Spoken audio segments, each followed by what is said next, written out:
जज साहब अपनी ही माँ को वृद्धाश्रम छोड़ आए। आश्रम में माँ का ध्यान रख सके इसलिए वहां के चौकीदार से दोस्ती कर ली थी और उसे कुछ पैसे भी दे दिए थे। चौकीदार के पूछने पर जज साहब ने चौकीदार को अपने दिल की बात आंखों में आंसुओं के साथ बता दी कि घर में पत्नी है जो माँ के साथ बदतमीजी से पेश आती है और पत्नी के कहने पर दोनों बच्चों ने माँ से बात करनी ही बंद कर दी। माँ को अकेलापन लगने लगा और इन सब वजहों से दिन भर रोती रहती थी, इसीलिए उसे आश्रम छोड़ने के लिए आ गए। तो चौकीदार ने कहा, जज साहब आपके सामने सारे सबूत थे कि कौन सही और कौन गलत है, लेकिन अपनी ही माँ के साथ न्याय नहीं कर पाए तो औरों के साथ क्या न्याय करते होंगे आप। ये बात जज साहब के दिल को चुभ गई। चौकीदार की इतनी सी बात का इतना असर हुआ कि 2 रात नींद नहीं आई, 2 दिन से खाना नहीं खाया और कोर्ट भी नहीं गए। ऐसा लग रहा था जैसे एक चौकीदार ने जज साहब की दुनिया हिला दी हो। तीसरे दिन जज साहब अपने रूम से बाहर आए।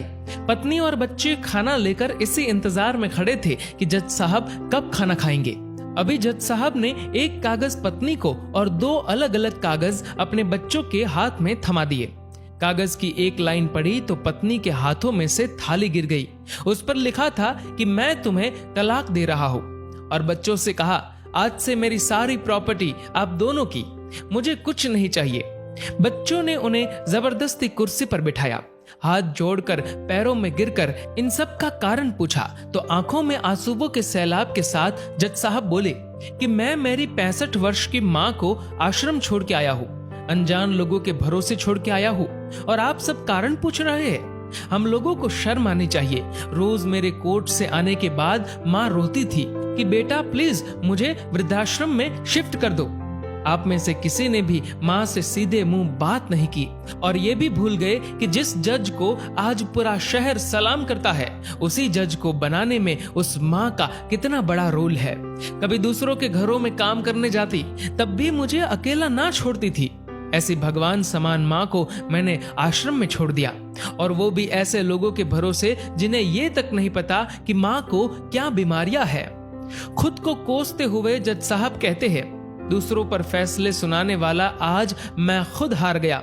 मैं जज नहीं बल्कि गुनहगार हूँ, और मैंने जो गुनाह किया है वो शायद कानून तो माफ कर देगा, लेकिन ईश्वर के कोर्ट में वो कभी माफ नहीं होगा।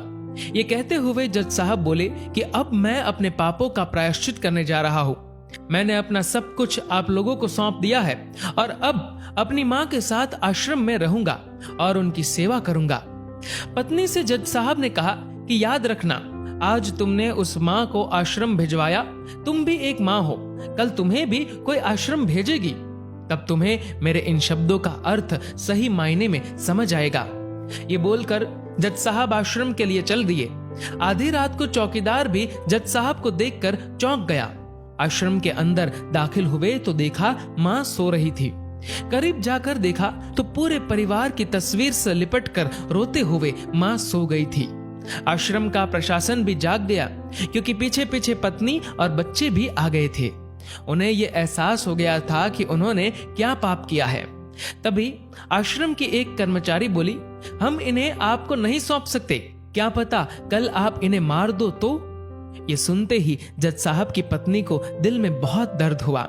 वो बोल उठी कि मैडम जी, शायद हमारे हाथों बहुत बड़ा पाप हुआ है, मानते हैं, लेकिन अब हम इन्हें मारने नहीं, इन्हें एक नया जीवन देने आए हैं। आश्रम के सभी बुजुर्गों की आंखों में आंसू थे। सब के सब रो पड़े। खुशी के आंसुओं के साथ माँ को घर ले आए। लेकिन वही आश्रम में अनेक आंखें ऐसी थी जो किसी ना किसी का इंतजार कर रही थी। माँ तेरा कर्ज मुझसे अदा क्या होगा, तू अगर नाराज है तो खुश मुझसे खुदा क्या होगा। दोस्तों, इस कहानी को लेकर आपकी क्या राय है नीचे कमेंट करके जरूर बताएगा। और दोस्तों, अगर आपको ये वीडियो पसंद आए तो इस वीडियो को लाइक करेगा और ज्यादा से ज्यादा लोगों तक शेयर करेगा। और ऐसे ही और भी इंस्पिरेशनल वीडियोस के लिए सब्सक्राइब करें हमारे यूट्यूब चैनल को और फेसबुक पर फॉलो करें हमारे पेज को। धन्यवाद।